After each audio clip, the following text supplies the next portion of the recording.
my podcast and my YouTube channel. My guest today is talking from Clay City, Indiana. Her name is Marie, and she lost her husband in 2020, right, Marie? To Yes, suicide. Very, very recent. And I'm just looking, it was June 2020. So like that was like the worst time of the epidemic, right? it was. Was it It- was it still locked down? oh, yeah, we were still in Yeah, lockdown. yeah. Wow. And to lose someone during that period, I can't even imagine. I'm so sorry you had to go through that. Thank you. It was actually losing him during that period. Um, I was surrounded afterwards by so many family and friends, Hmm. and I did not feel like I was on lockdown afterwards. And Joe and I had secluded ourselves so much before, so um, that having everyone here, I just felt so comforted and so taken care of during that time. And I did not feel like I felt like I was no longer secluded because Yeah. his depression and his anxiety, um, even before COVID, really had isolated us already. Mm-hmm. So it actually, it's very hard to describe that it was the worst time of my life.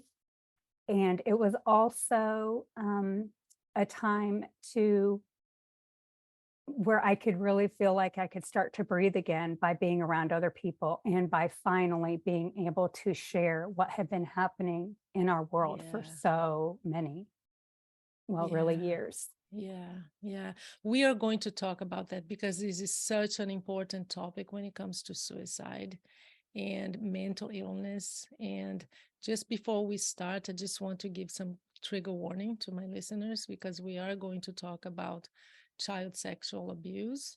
So if that's triggering for you, do what you need to do. Maybe you don't have to listen to this. Maybe you need to talk to someone, maybe do some breathing, but that's we're going to, because that's part of the secret, right? And that's what was from what you Marie contacted me a few months ago telling me in her story, and she wanted to share, good soul that she is, she wants to share her story to help others who are going through the same. And when you talked about the secret, and I was just wondering, wow, that was consuming him, because it was actually, I mean, he was sexually abused as a child, Yes. and it was something that was coming to him slowly, right? The memory, it was quite recent for him too. Tell us a little bit about that. Well, he started having memories sometime after 2012. And, you know,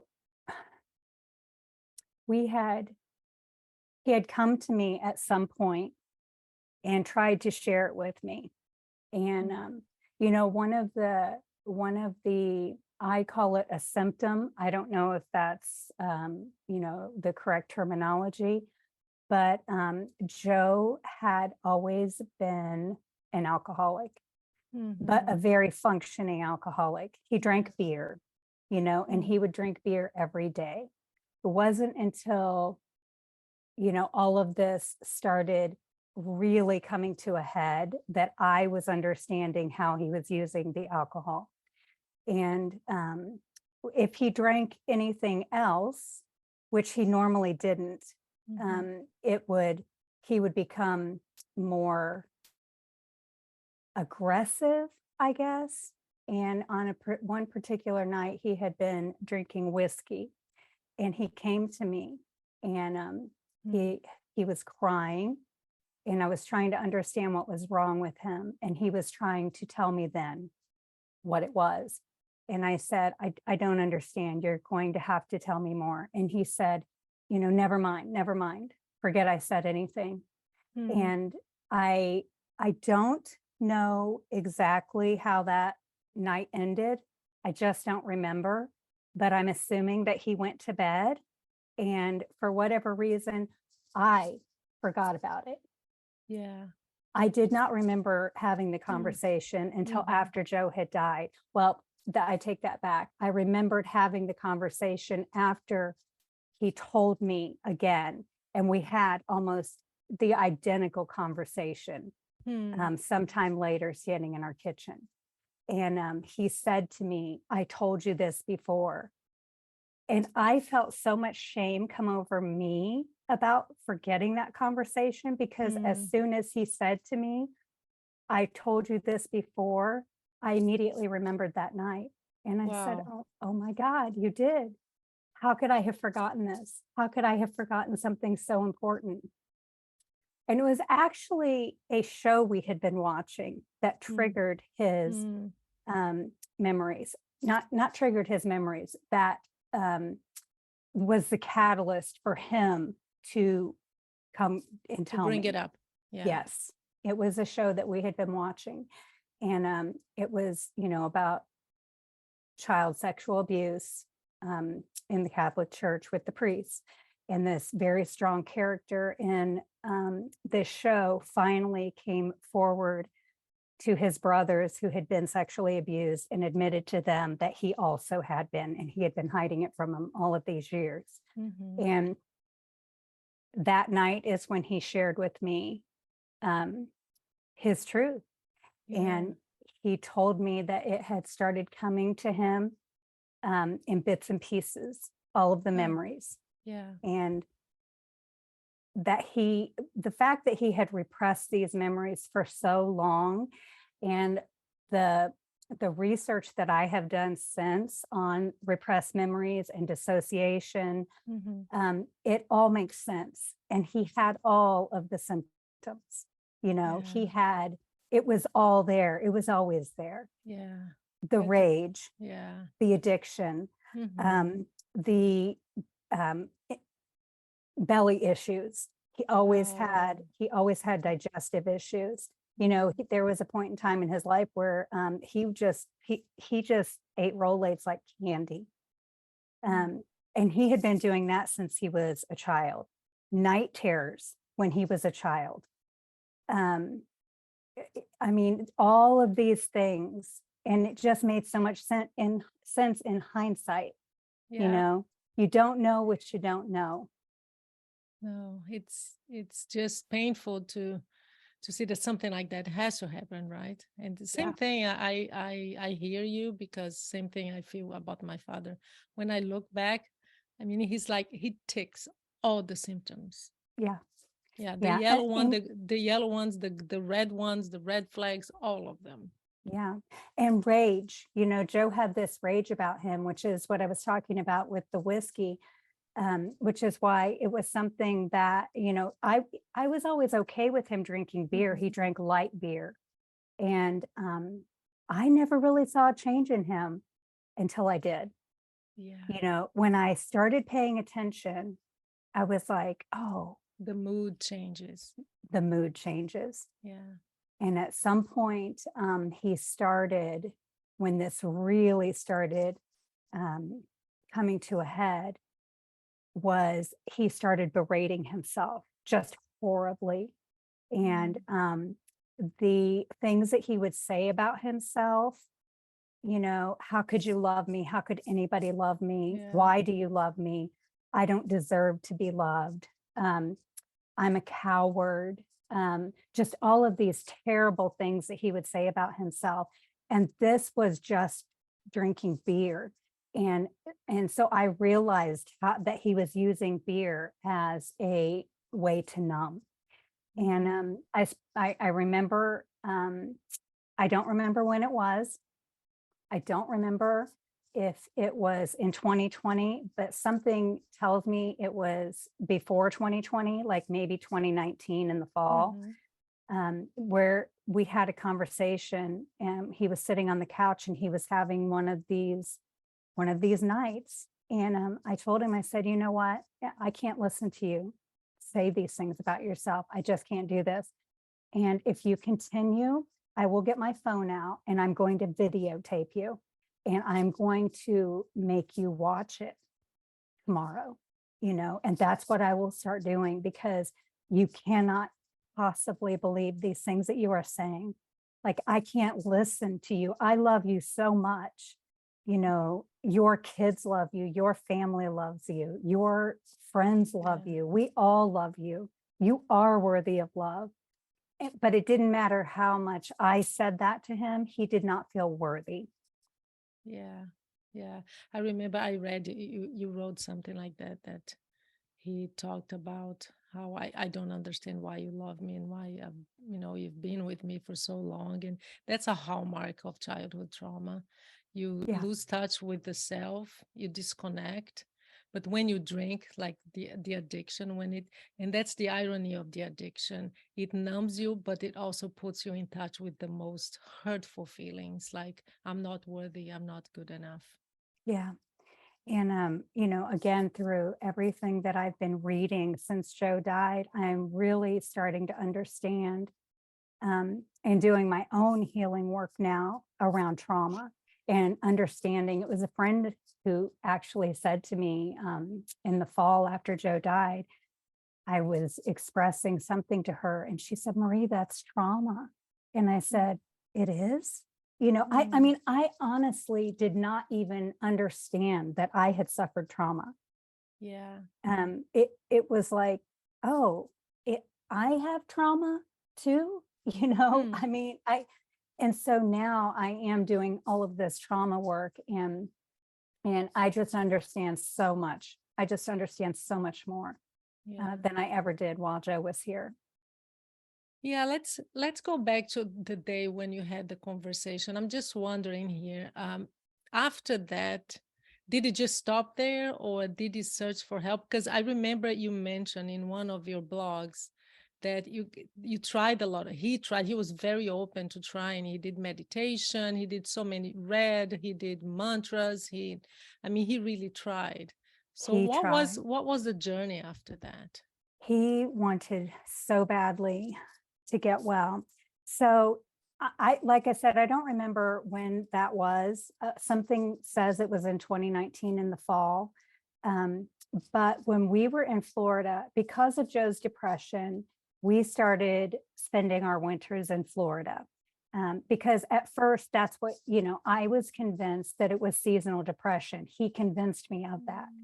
Okay. And he said, I can't deal with these winters. I just can't do it. It's too gray. I have to have the sun.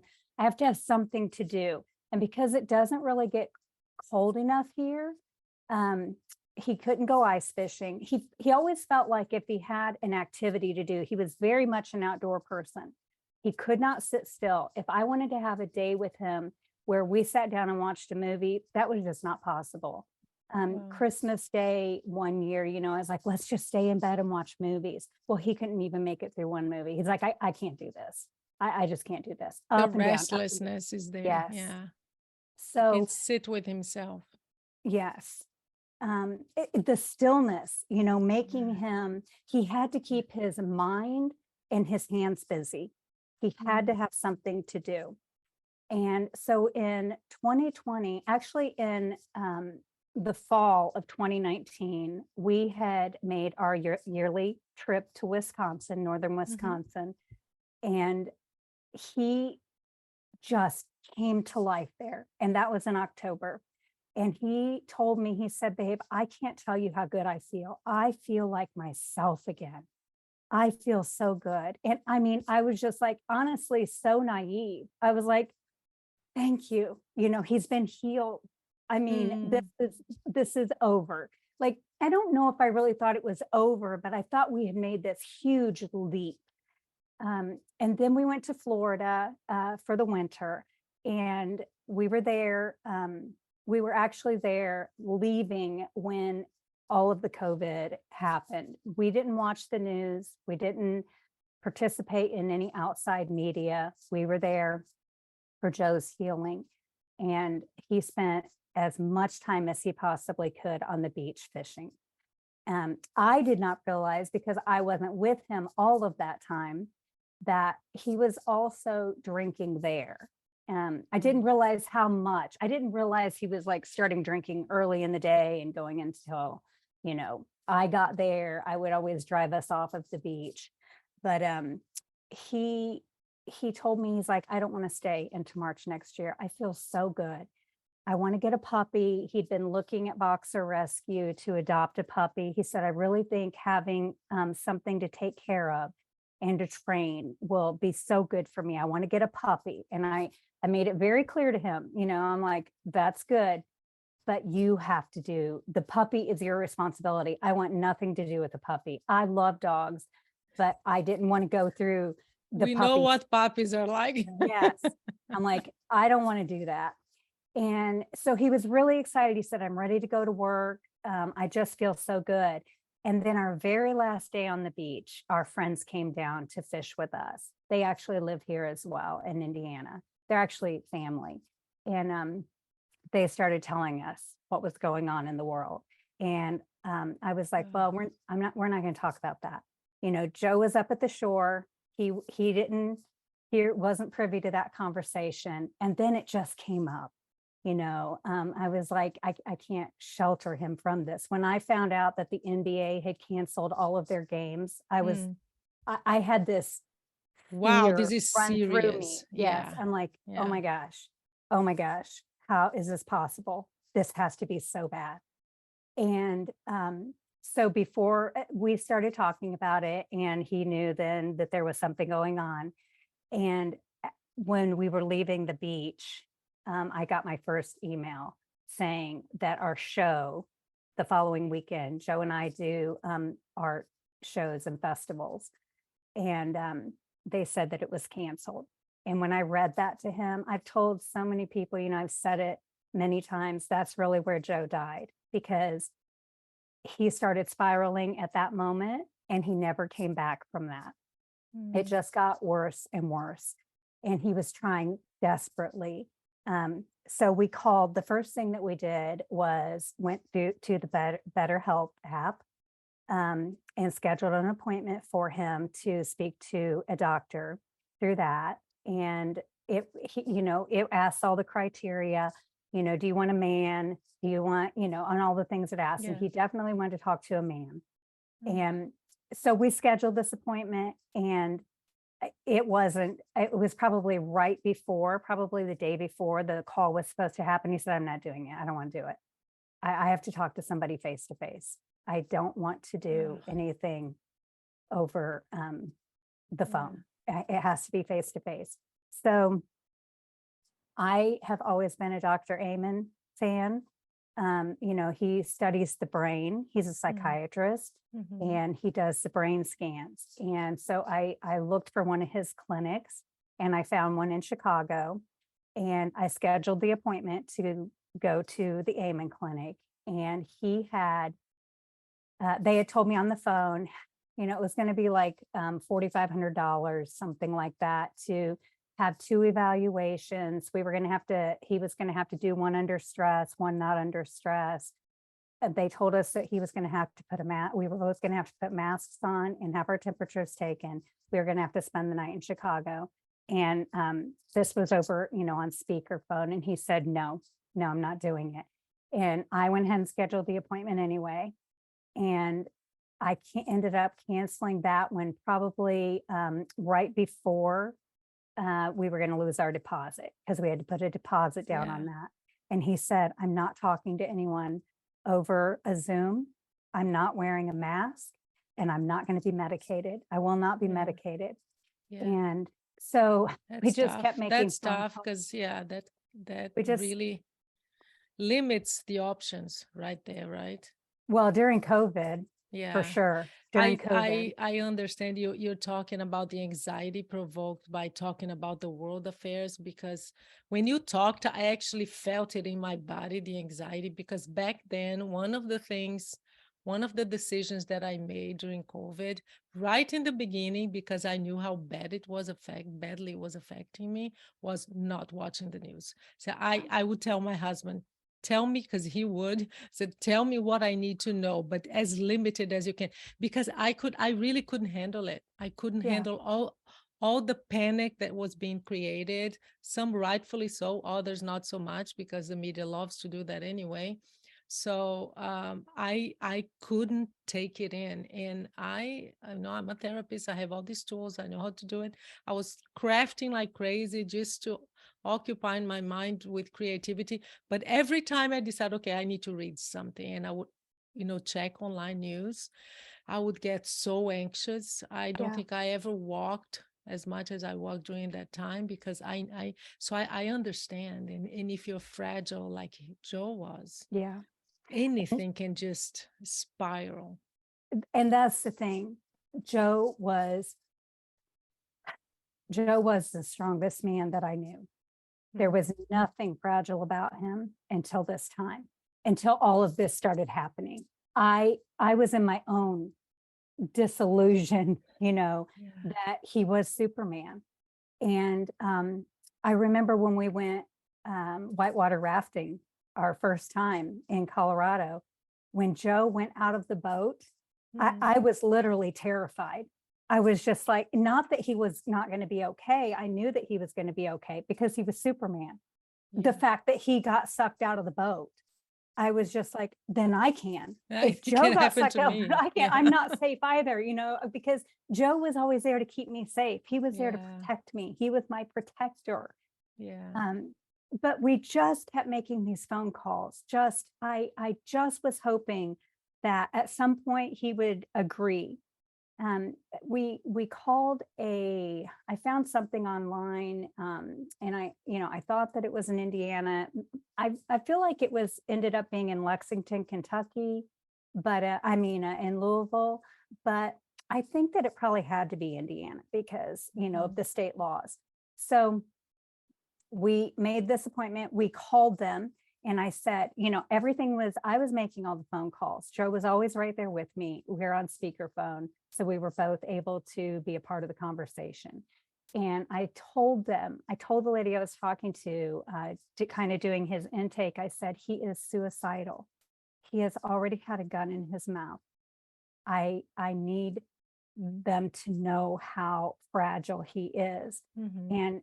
And in my naivety, I thought that they would make an exception and like get him in right away. Somebody would talk to him right away. It wasn't until the next day that they called, and she said, we will call you. They made the appointment for the following week. So it was a week away. And Joe was just so disheartened. His heart you could Ugh, just see it just a leaving him. lot of, yeah, But she gave us a a lot of suicide challenges. number. Yeah. She gave us a phone number, and she said, if you ever, if you feel like you need to use this number, do. So at some point, he woke up. Mornings were always the worst for him. He wasn't sleeping. He had gotten off coffee. He had quit drinking. He quit drinking in March when we came back from Florida. He just cold turkey quit coffee and Mhm. everything because sleep in the past had always been his reprieve. And he no longer, sleep was eluding him because now he had anxiety stacked on top of his Yeah. depression. And I'm sure he was having withdrawal from alcohol as well. Well, yes, I'm sure he was too. He lost a lot of weight. We were taking daily walks, um, but he lost a lot of weight. And then he started, I'm a weak man. I'm a weak Mm. man. He didn't want anybody to see him. He wouldn't leave the house. He wouldn't, nobody, our kids, he didn't want anybody coming over. And we completely isolated. But and this had been happening for, really since we came back from Florida, after we made our initial visits with our kids when we got back. And he had woken up one morning and he said, I'm having a really hard time today. And I said, okay, let me see what I can find. So I got on my computer and I looked up our local mental health facility. And I said, oh, wait a minute, Joe, that lady gave us the suicide number. You go call them while I'm looking this up. And he came back in, he went outside on the deck, made the phone call, and he came back in. He said, it's the wrong number. And I said, oh, it can't be the wrong number. And I looked at it and he had dialed the wrong number. So I dialed the right number, gave it back to him. He went back out on the deck, and then he came back and he said, they're closed. And I said, What? They how were could a closed? suicide crisis center be closed? I was completely, I just couldn't even believe and so I called it and it was closed, Wow. but it wasn't the National Suicide Hotline. Oh, it was local. She had given us another number. And Oh, I didn't know that. I had no yeah, of idea that, course. I mean, who knows that, right? Who knows what yeah, a suicide, national suicide line is, number yeah. is, And we right? didn't even find that out until after Joe had died, Mm. through conversation with family. And my niece was here. She works at a hospital. And I said, no, we called a suicide number. And so I got my phone out, and sure enough, the number was there. And we did a reverse lookup, and it was not the national number. Hmm. So on that very same morning, I contacted the mental health facility. I called them. They said, we have no beds available, but if you bring him over, we open at 8. I will, and this was about 5 in the morning when all this started. Yeah. Then we will do an intake. And if the doctor decides that he needs a bed, we will find him a bed. And so I was like, finally, because he told me at this point, that morning, he said, I can't, I have to be an inpatient.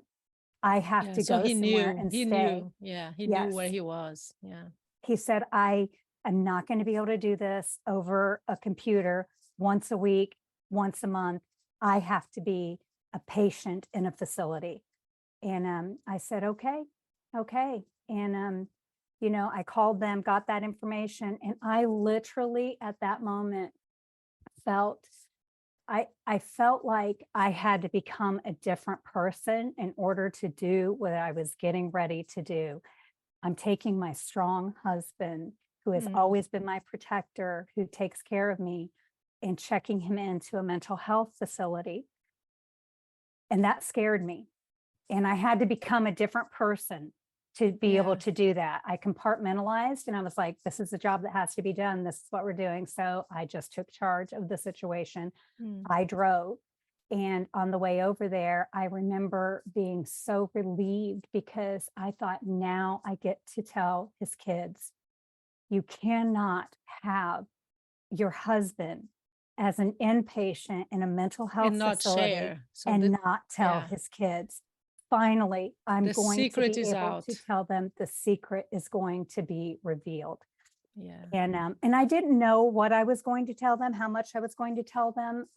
We have 6 kids together, and 4 of them kept in pretty constant contact with us. We had regular phone calls Hmm. all the time with them, texting, and all of the ways that you communicate. And so they knew something was wrong with their dad, but we very much downplayed what it was. Yeah. It was, he just kept telling him, I'm in a funk. That's all. I'm in a funk. I'm just having a funk. And, he was my husband and I was his loving wife. I was doing everything I could to keep him safe, Hmm. to protect his secret, and to Yeah. never give him a reason not to trust me. So I went along Yeah. with it. Yeah. Loyalty, right? You're being Yes. loyal. Yeah. And when they turned us away from the mental health facility because of his refusal to wear a mask, even after he had revealed to the doctor that he was suicidal, that he had already had a gun in his mouth, Uh-huh. they told us that he told us that they couldn't let him in the hospital. Mm. And he said, let's go. And we left. And he died 3 days later. I believe it was 3 days Maria, later. I'm so sorry. This is a recurrent story that I hear, unfortunately. I mean, the unpreparedness of even mental health facilities, right? To Yeah. understand, I mean, how bad the situation is. And it's not that your husband was like a no mask kind of, but he was too anxious. He just couldn't. And Oh, anxiety does that. I mean, it affects your breathing. And I can totally understand if someone is anxious to put a mask over. hmm. Yeah, I don't know. It's hard to understand, but I'm thinking now when it happened. I mean, after he died, and kind of the secret was out. What was the reaction of your family and the kids? Because you said that Well, some of them kind of knew there was something wrong.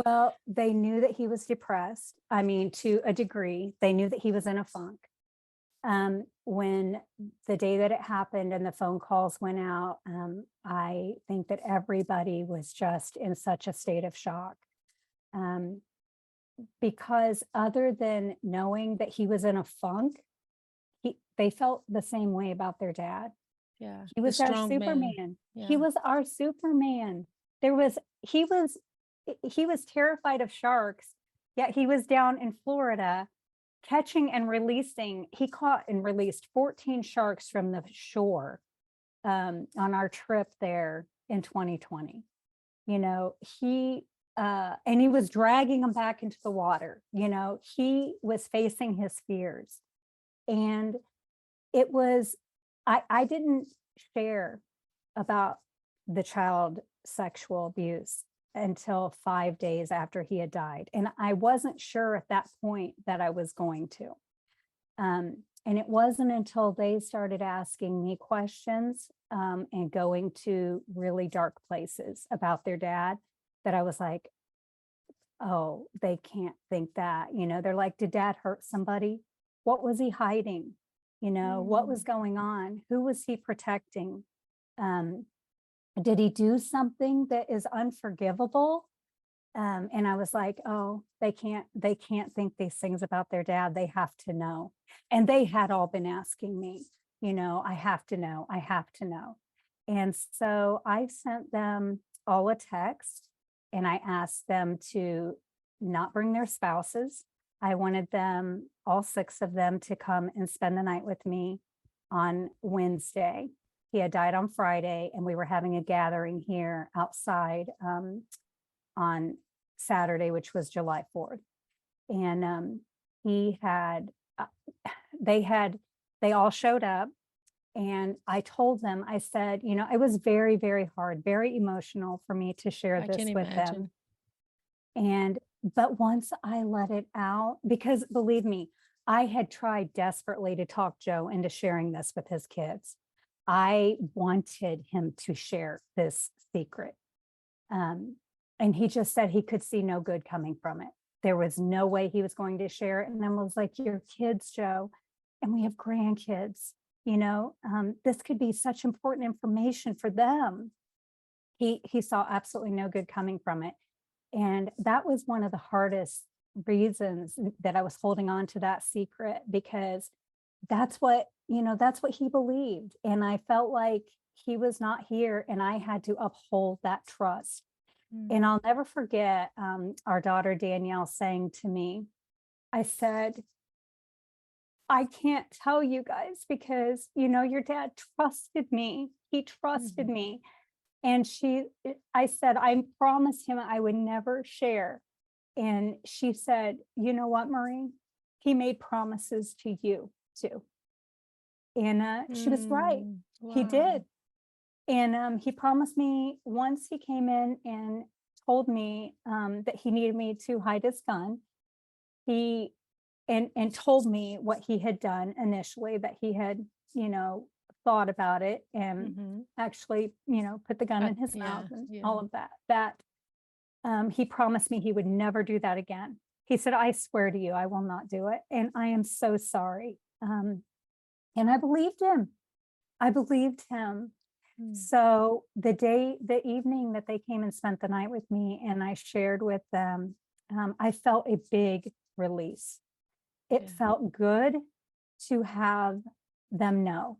And we decided that night as a family that there would be no more family secrets. We made that decision together. And I said, the only thing that I ask is that none of this be revealed to anyone except your spouses only. It's a family. It's a family situation, right? Until Yeah, after. keep it in the family. Yeah. I didn't want it to become the conversation at his gathering. Yeah. You know, I don't want anyone to know except your spouses until after his gathering. And then there's no more secrets, you Yeah. know? Yeah. And we all agreed. We had a beautiful evening together. It was very healing night.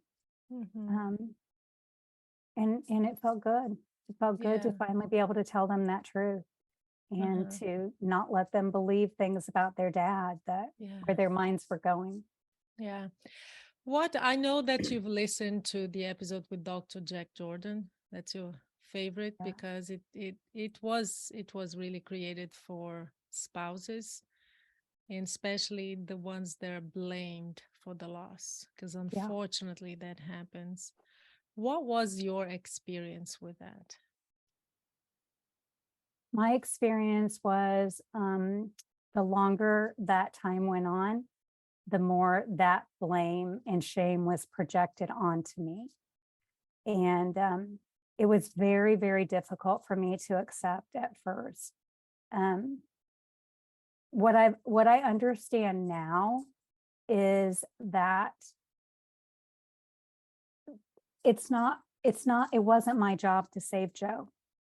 It wasn't it was my job as his wife to be here for him, to love him, and to support him in the best ways that I could. And but we are all here on a solo journey. We have to live this life on our own. We go through life. This is a solo journey, never by ourselves, but we have to do our own journey. And at first it was very hard for me.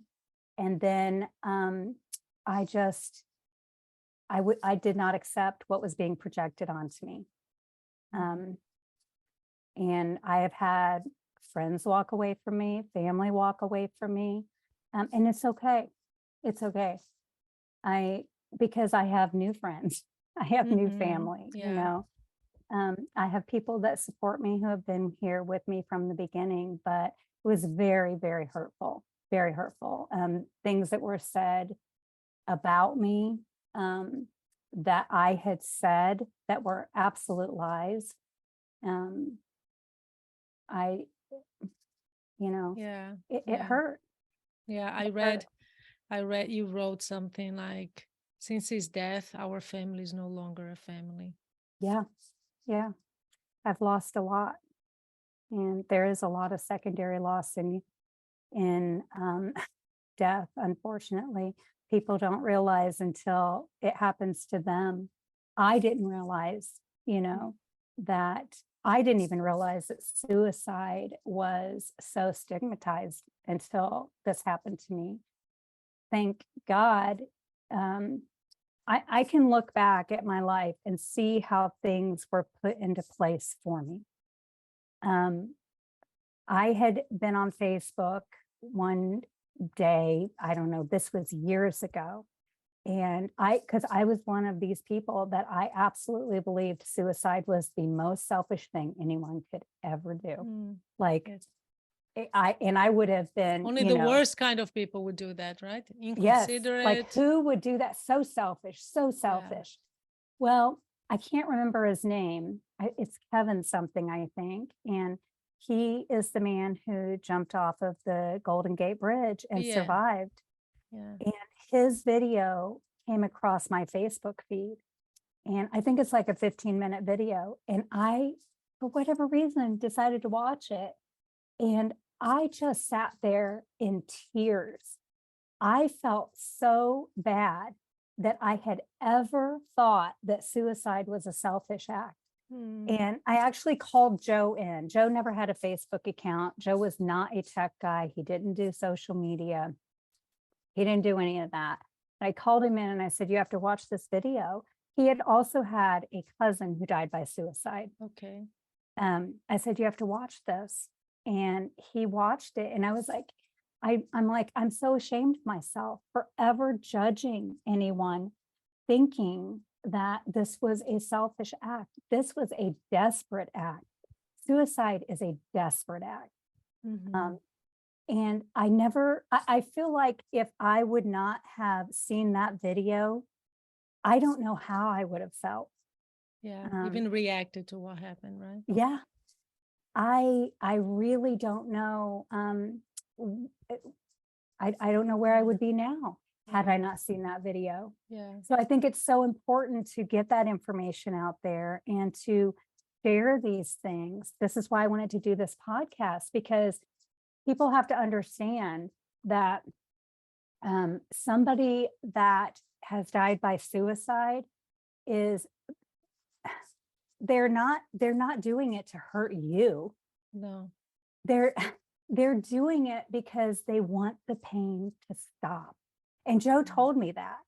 Joe He told did? me that. Oh, he said that. He said the exact thing to me. He said, people who die by suicide, he didn't say die by suicide because he wouldn't have used that language. Yeah. He Yeah. said, people who commit suicide. Commit. Yeah. Unfortunately, we still use that word. Yeah. And Yeah. I'm trying to educate people Yeah. around that. He said people that commit suicide don't want to die. They just want the pain to stop. And when you go back and watch that video that Kevin put out there, it's exactly what he said. It's the exact thing that he said. Mm-hmm. And I just have nothing but absolute love for Joe. I Yes. know he wasn't trying to hurt me. He wasn't trying to hurt his kids. He wasn't trying to hurt anyone. No, no. Um, And Marie, the other day I facilitate a support group here in Portland. And I was talking, one of my co-facilitator, she mentioned something that it's so true. You're talking about, I mean, it's about the pain, and it's not, they don't do it to hurt anybody. And the one thing we never think about is how long they held on to the pain without doing it.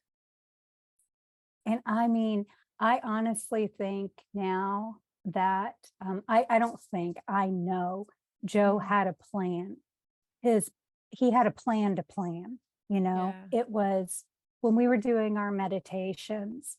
Um, we were doing Dr. Joe Dispenza. Joe really liked him because of the science, that Mhm. he puts Yeah. behind all of his stuff. Um, and one of the things that I did was I got him a notebook so he could start writing things down. I never read his notebook. Mhm.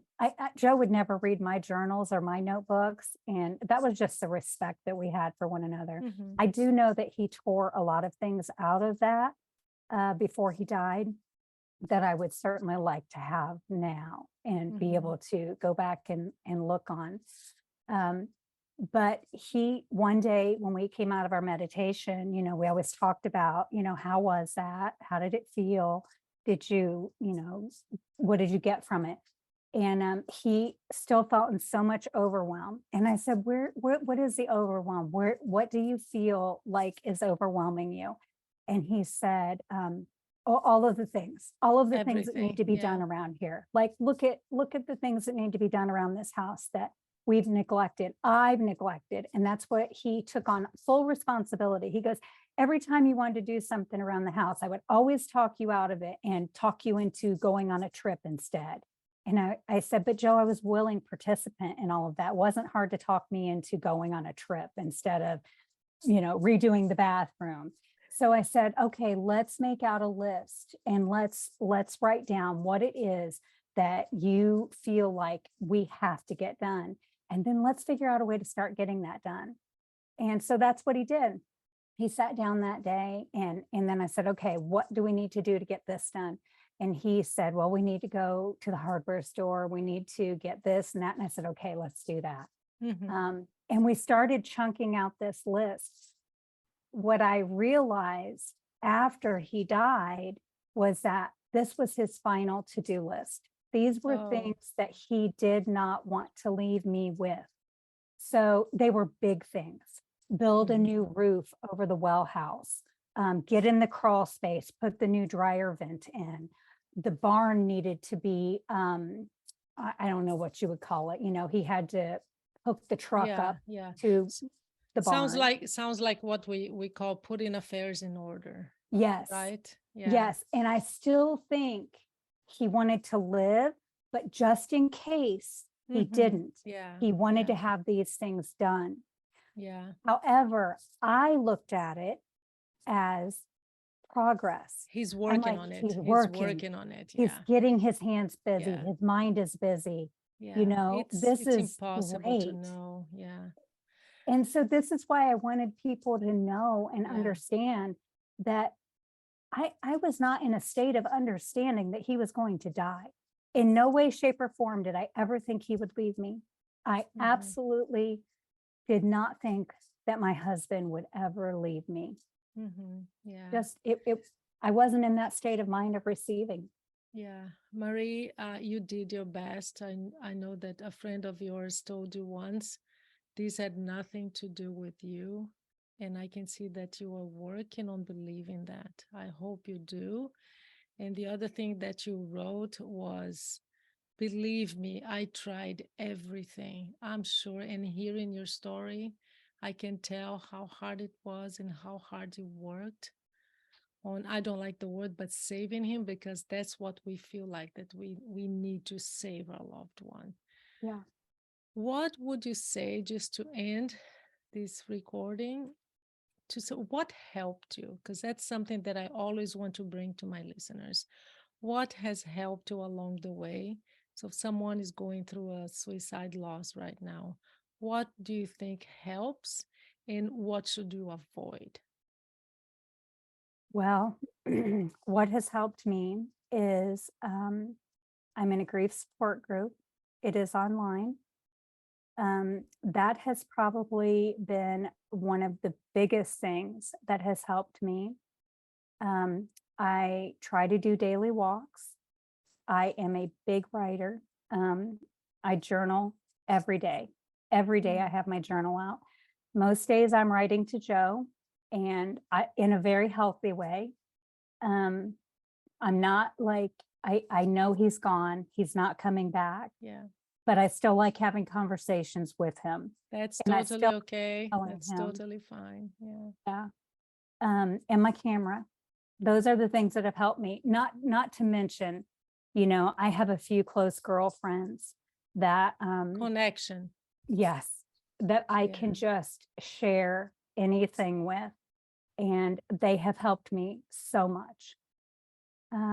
What has not helped Mm. has been the advice, the unsolicited advice that people have given me. I look at it now as, and I was one of the biggest offenders in the past. I was like, this person, I'm going to tell you what you need to do. Mm-hmm. This has changed everything about me. Um, I don't want, I don't want anyone's advice unless I ask for it. If I haven't asked for your advice, then to me, it's like you're criticizing me. When you just listen, just be that person that can listen Yeah. and sit in silence. I think we need to really get comfortable with silence and just being in each other's presence. And what is it? I don't know who the quote's from, but speak only if it improves upon the silence. And Wow, I love that. isn't that beautiful? It's gorgeous. Yeah. And that's how I Wow. feel. I feel like we are so busy being busy. Yes. Distracted. Yeah, so Ah, distracted. yeah. But I've taken this time, especially January, February, and then, right after Christmas, my whole intention for 2023 is my health. Like I was saying earlier about um, the trauma. I now accept and recognize that I have my own trauma to heal, and I'm making myself a top priority. Good. I've Good for got you. massages Yeah. scheduled, and just self love. Mm. Marie, thank you so much for sharing your story. I know it's not easy, but I know you wanted it. You contacted me. Here you are Yeah, with the best of intentions. Thank you so much for sharing all of this with my thank you, listeners. thank Thank you. you. Okay, I'm going to stop the recording.